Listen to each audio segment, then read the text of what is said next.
Muy bien, vamos a empezar entonces con la resolución de la práctica.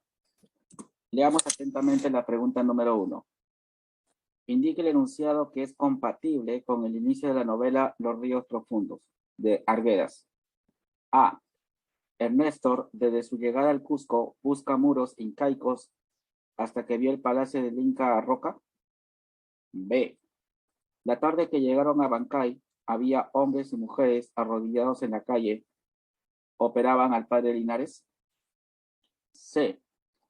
El padre se iría a Chalhuanca.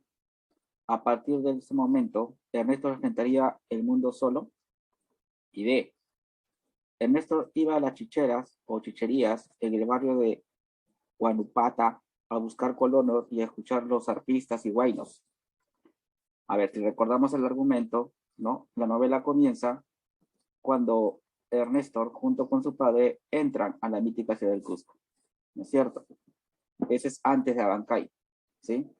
Por lo tanto, en ese caso, la primera es correcta, ¿no? La primera es correcta. La segunda parte, la alternativa B, cuando llegan a Bancay, ya pertenece al tercer capítulo, ¿no? Cuando se da la despedida. No pertenece al inicio de la novela. También pertenece al tercer capítulo cuando se despide de su hijo, ¿no? Se ve obligado justamente a dejarlo para ir a buscar unos trabajos, ¿no? De unos hacendados en otros pueblos. Y el capítulo 5, El puente sobre el mundo, ahí se describe justamente las visitas de Ernesto a los barrios de la chuchería, ¿no? Y cómo se iba pues a algunas haciendas, ¿no? Para poder conocer a otras gentes. Entonces la novela comienza con la A. Es solamente conocer y recordar un poco el argumento, ¿no? El argumento de la obra. Es interesante, por ejemplo, cómo en esta novela, Cusco es una ciudad simbólica dentro de la novela, porque justamente representa en el pasado incaico lo que es pues el centro del imperio, ¿no? El centro del imperio inca. De acuerdo al argumento de la novela Los ríos profundos, ¿qué pasaba si un alumno llegaba todo golpeado del colegio internado? A ver, leamos. A. Se decía que le tocó ser chileno y el padre Linares sonreía. B. Era inmediatamente expulsado del colegio internado. C. Se mandaba a llamar a los padres de familia del muchacho. D. Los profesores curas lo golpeaban todavía mucho más. Si tú recuerdas, joven, yo había mencionado que el padre Linares, ¿no? Digamos, organizaba ciertos juegos y entre sus juegos favoritos estaba justamente la guerra con Chile, ¿no es cierto? Él se encargaba justamente de designar quiénes iban a jugar como peruanos y chilenos. Y la regla era que siempre los peruanos tenían que ganar la guerra, ¿no? Entonces él representa justamente ese sentimiento antichilenista, ¿no? Nacionalismo extremo, ¿no?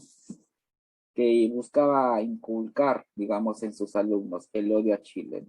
De alguna manera, joven, entonces, el padre Linares representaba precisamente cómo la violencia se instauraba en el colegio, como una manera de venganza. A ver, los sermones patrióticos del padre Linares se realizaban en la práctica.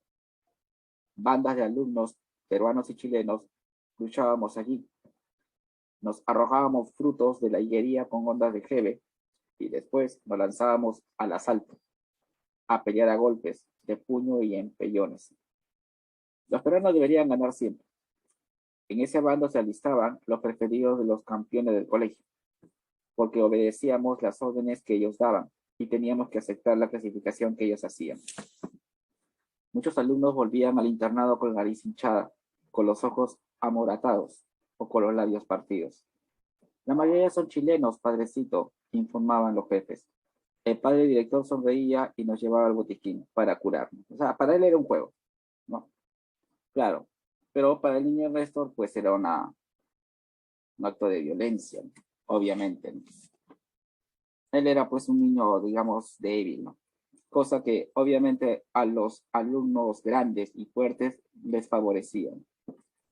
Por eso la clave es la A. Recuerda que esto es simbólico, ¿no? Es la violencia institucionalizada dentro del colegio. Nos muestra pues un ejemplo de cómo el colegio es un espacio hostil. 3.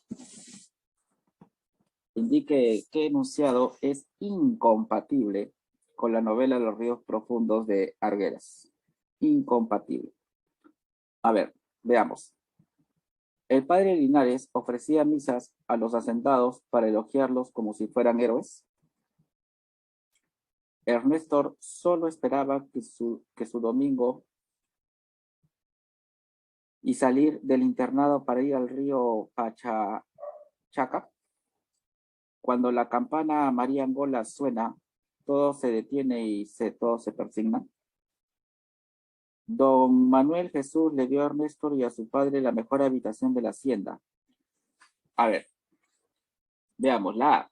El padre Linares ofrecía, claro, acuérdate, joven, que yo había mencionado que el padre Linares era bastante estricto, ¿no? Cuidaba a sus alumnos, pero también no era tan justo que digamos. ¿Por qué? Porque siempre favorecía a los hijos de los hacendados. Y ya que los hacendados, o sea, los hombres ricos, ¿no?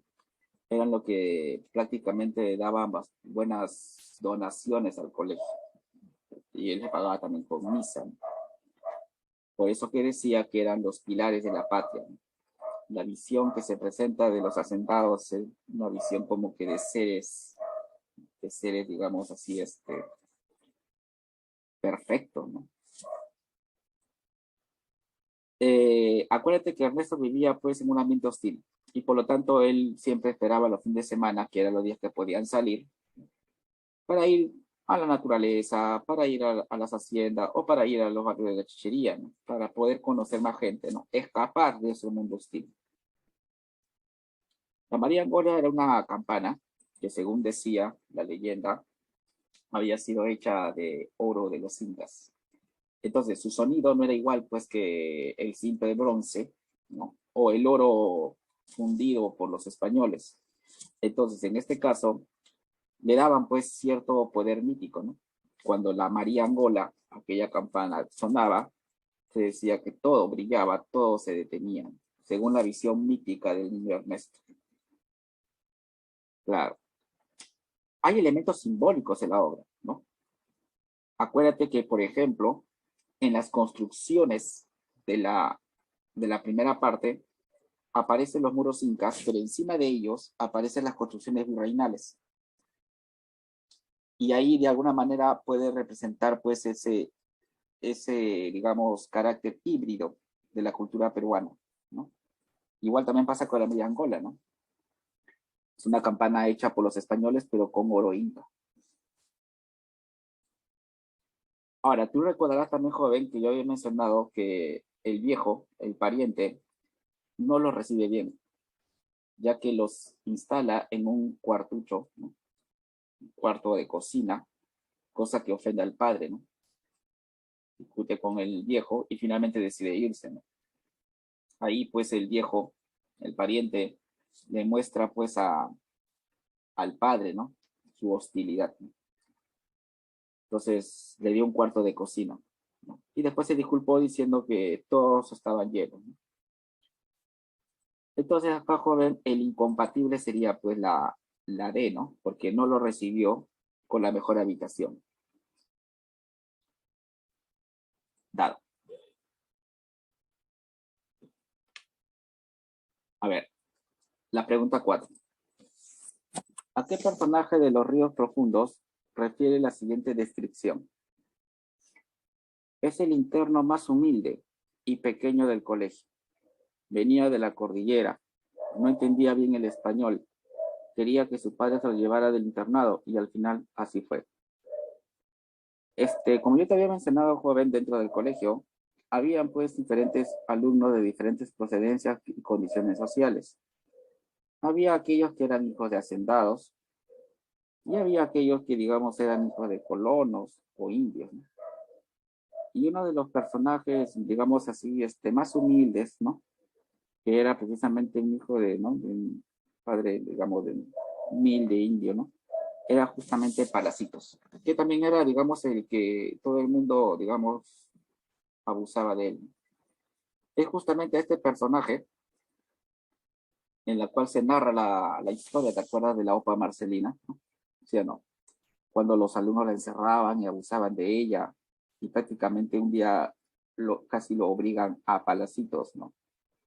A cometer también ese acto de violación, ¿no? Entonces, y él obviamente quedó aterrado, ¿no? Ante ese hecho. A ver, Palacitos, o también el indio Palacios, es el más joven y humilde de todos, ¿no? Es originario de las comunidades indígenas.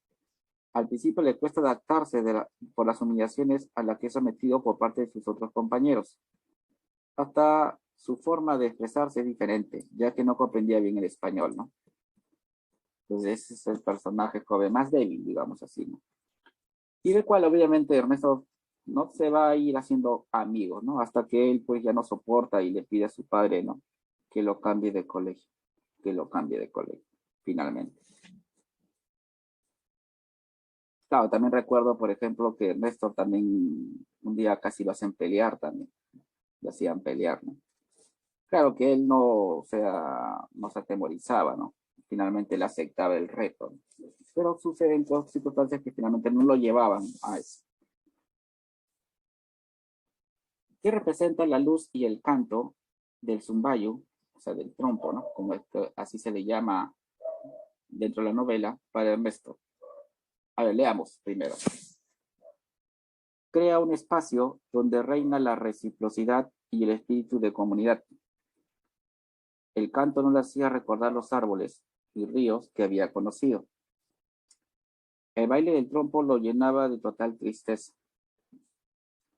Representa los 200 pueblos indígenas que conoció. A ver, como te dije, joven, una característica de la novela es que la novela está narrada en primera persona, es subjetiva en su representación y también, joven, presenta elementos mágicos míticos, ¿no? Esas tres características se articulan justamente, joven, por ejemplo, en ciertos sucesos de la novela, como puede ser la representación del zumbayo. Como te había mencionado, el zumbayo era un trompo, simplemente un trompo, que para el niño Néstor tenía pues poderes mágicos. Y que cuando bailaba, despedía un sonido y una luz que transformaba el mundo para él, le llenaba de energía, ¿no? Entonces, en este caso, joven, digamos que era un instrumento, o Ernesto lo veía como un instrumento de salvación dentro de un mundo hostil. Por eso le atribuía poderes mágicos, ¿no? Dado que cuando el trompo bailaba, ningún alumno peleaba, ¿no? Entonces es correcto, ¿no? A ver, dice, el canto no le hacía recordar, al contrario, el zumbido, ¿no? Le hacía recordar, por ejemplo, los zumbidos de los insectos o de los árboles cuando era, por ejemplo, eran arrastrados por los vientos, ¿no? Entonces todo eso también lo asociaba con la naturaleza, el sonido, ¿no? Y obviamente le daba cierta alegría, no tristeza, ¿no? Le daba cierta alegría, no tristeza. Sí. Bueno, la novela no dice que representa los 200 pueblos, ¿no? No se dice nada de eso. Ahí está. 6. La clave sería la A. Vamos a leer este fragmento. Yo me sentía mal en esta habitación. Era muy parecida a la cocina en que me obligaron a vivir en mi infancia. Fíjate el recuerdo, ¿no? El Néstor empieza a recordar. Al cuarto oscuro, donde recibí los cuidados, la música y los cantos y el dulcísimo hablar de las sirvientas indias y de los concertados. Pero ese catre tallado, ¿qué significaba? La escandalosa alma del viejo, su locura por ofender al recién llegado, al pariente trotamundos que se atrevía a regresar. Nosotros no lo necesitábamos. ¿Por qué mi padre venía donde él? ¿Por qué pretendía hundirlo? habría sido mejor dejarlo y que siguiera puliéndose a causa de sus pecados.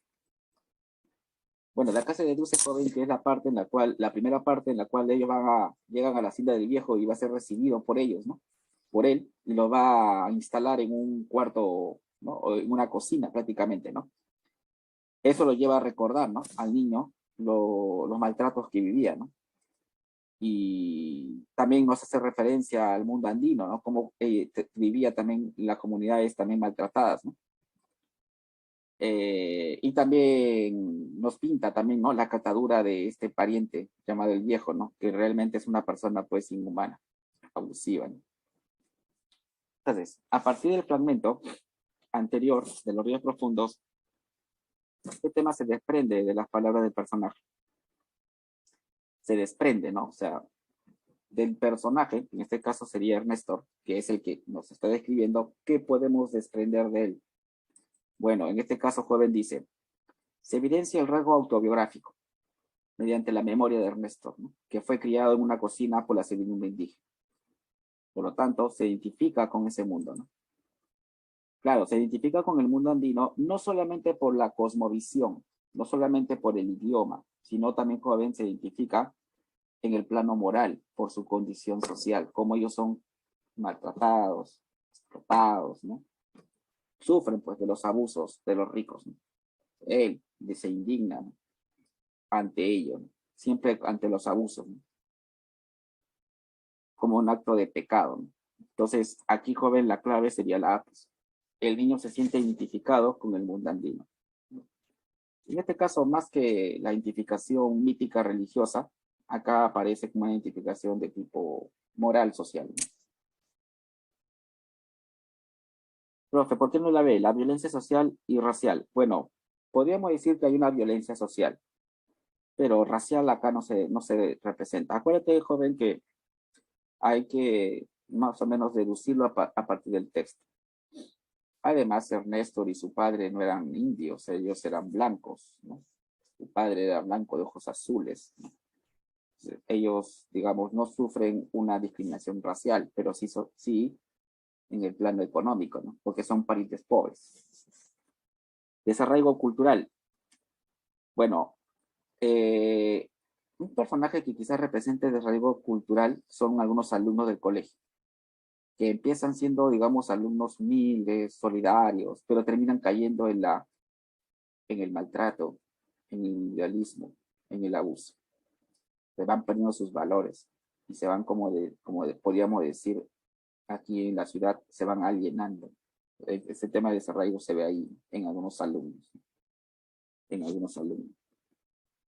La naturaleza animada. No, pues acá se describe el cuarto, ¿no? No se describe específicamente la naturaleza. Por lo tanto, la clave es la. Acá hay un diálogo, ¿no?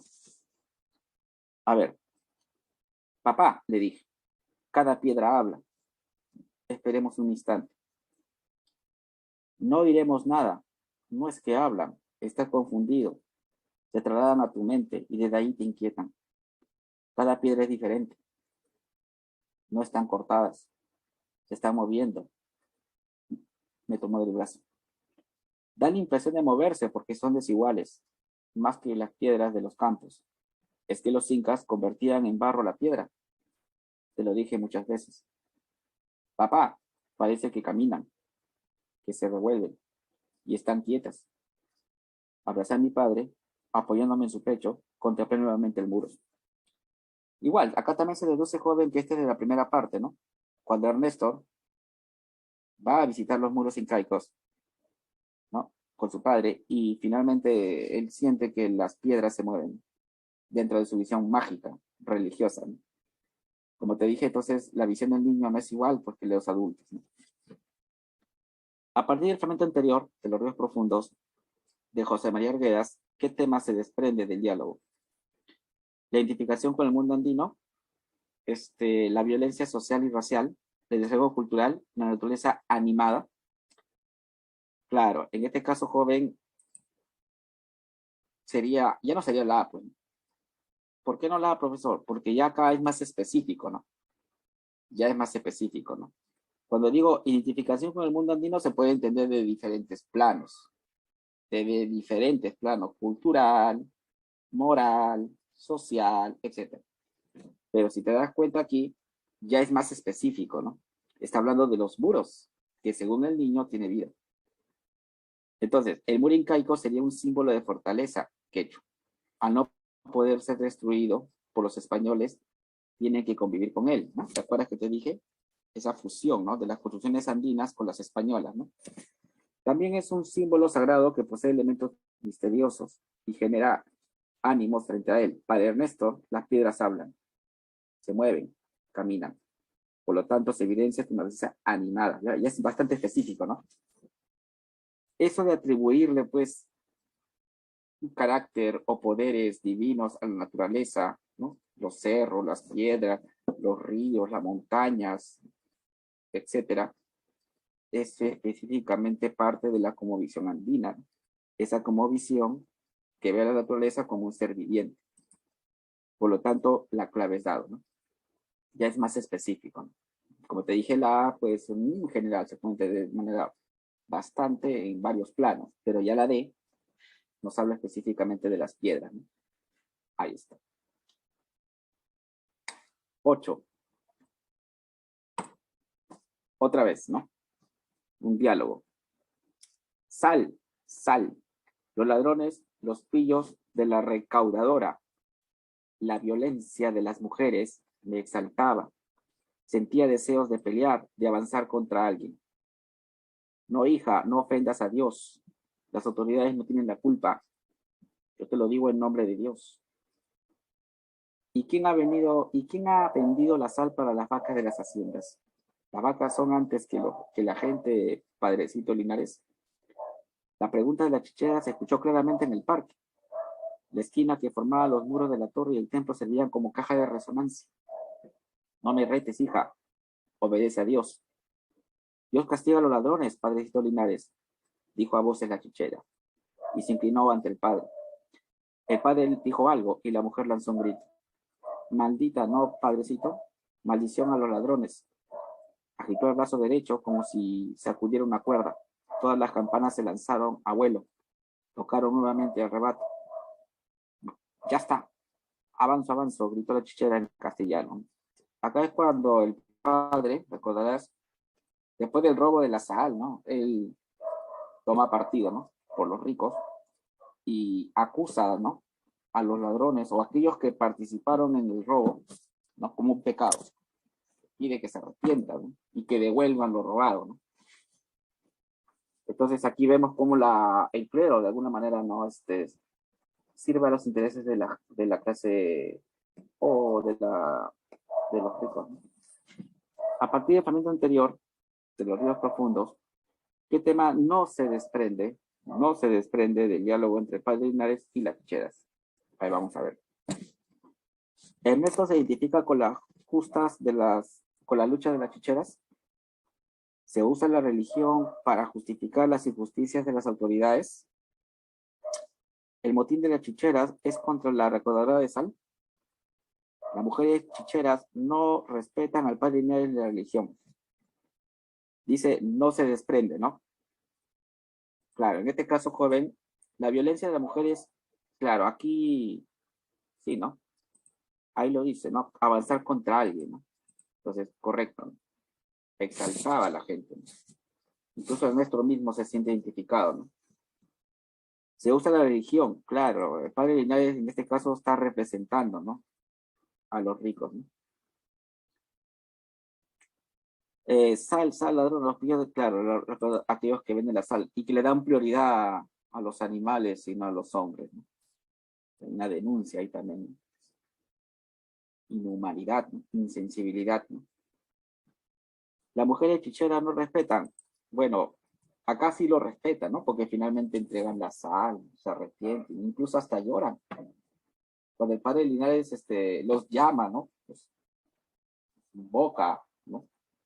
A su arrepentimiento, lloran, lloran. Pero eso se contradice, joven, con el final de la novela, porque acuérdate que al final, ¿qué hacen? obligan al padre Linares, lo sacan del padre Linares y lo obligan a decir misa ante las almas de los muertos. Y prácticamente ellos dominan y toman la ciudad, ¿no? ¿Sí o no? Bueno, en este pasaje no, pues ahí todavía no ocurre ello. En este pasaje todavía se ciñen, respetan, demuestran sumisos ante el poder de la iglesia. Y lo llaman padrecito. Entonces la clave sería dado, porque me pide que no se desprenda. No se desprende. La 9. Me arrodillé en el suelo, ya decidido, en los cabellos, y en la camisa de la opa pululaban los piojos. Andaban lentamente, se colgaban de cada hilo de su cabellera, de los que caían hasta el rostro y la frente, en los bordes de la camisa y las costuras, los veía en las filas, avanzando uno tras otro hasta el infinito mundo. Imán, imán, preguntaba la cocinera. Tranquilízate, sal a la puerta, de allí rezo. Se está muriendo, le dije. Ella lo sabía, se arrodilló y empezó a rezar el Padre Nuestro en quechua. Le pedí perdón en nombre de todos los alumnos. Sentí que mientras hablaba, el calor que los piojos me causaba iba apaciguándose. El rostro de ella embellecía, perdía su deformidad, había cerrado ya sus ojos, ella misma. Claro, acuérdate que Ernesto va y quiere visitar a la Opa Marcelina, ¿no? En su agonía, ¿no? Señala la idea incompatible con el fragmento de la novela Los ríos profundos. ¿Marcelina había sido víctima de la violencia sexual por estudiantes y otras personas? Sí, ¿no? Sabemos por el personaje que era víctima del abuso sexual. La Opa Marcelina padeció de tifus y rezan arrollados para que su alma se vaya al cielo, ¿no? Sí. Se realiza una oración del quechua rezando en esa lengua y empleando algunos vocablos. El perdón que Ernesto le ofrece en nombre de sus compañeros no ocasiona cambios en nadie. Bueno, veamos. Se aprovecha de la joven muchacha ayudante, claro, eso se denuncia, ¿no? Acuérdate de la historia de Palacito. Dado que los indígenas han asimilado el cristianismo, claro. Los indios creen, pues, ¿no? En el mundo de más allá, ¿no? Es bastante religioso, pero acuérdate que su religiosidad está bastante mezclado, ¿no? Con sus ritos y leyendas antiguos. Claro, acá se habla el quechua, ¿no? El tema del idioma también es muy importante. Aquellos que han leído la novela, quisiera mencionar que hay muchos fragmentos que están en quechua de los del personaje Ernesto. ¿Y por qué? Porque precisamente joven, él se da cuenta que muchas veces expresar las palabras en quechua y traducirlas al castellano no es exactamente lo mismo. No es exactamente lo mismo. Es decir, cada lengua tiene su expresividad propia. Y Ernesto siente que hablar en castellano o traducir el castellano, algunas expresiones quechua, no lo traducen bien. Es por eso que en algunos momentos él prefiere expresarse en quechua. Él prefiere expresarse en quechua.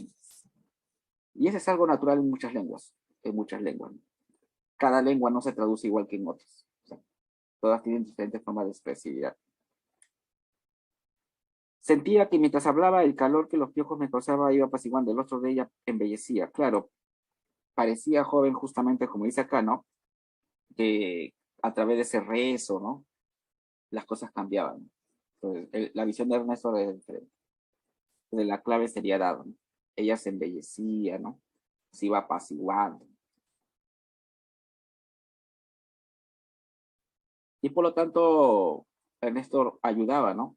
A darle una muerte tranquila, más humana, ¿no? A la Opa Marcelina. A pesar de que finalmente no la dejaron ver y no se sabe ni siquiera dónde la enterraron. Y la última. Ya se fueron todos los internos, todos. Y Antero también. Y los hijos del comandante, todos se han ido. Solo los hijos de los pobres se quedarán. Y la fiebre, padre, sigue en las haciendas de la otra banda, aumenta. Y el puente está tapiado, le han hecho una puerta, van las medicinas. Y la cocinera, padre, no sé, dijo. ¿Murió? Le dije, porque su respuesta tan rápida me pareció que lo delataba.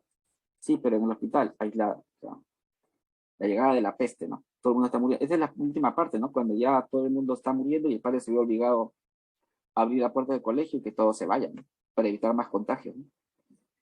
A partir del fragmento anterior, Los ríos profundos de Margueras, ¿qué tema no se desprende del diálogo entre padre Linares y Ernesto?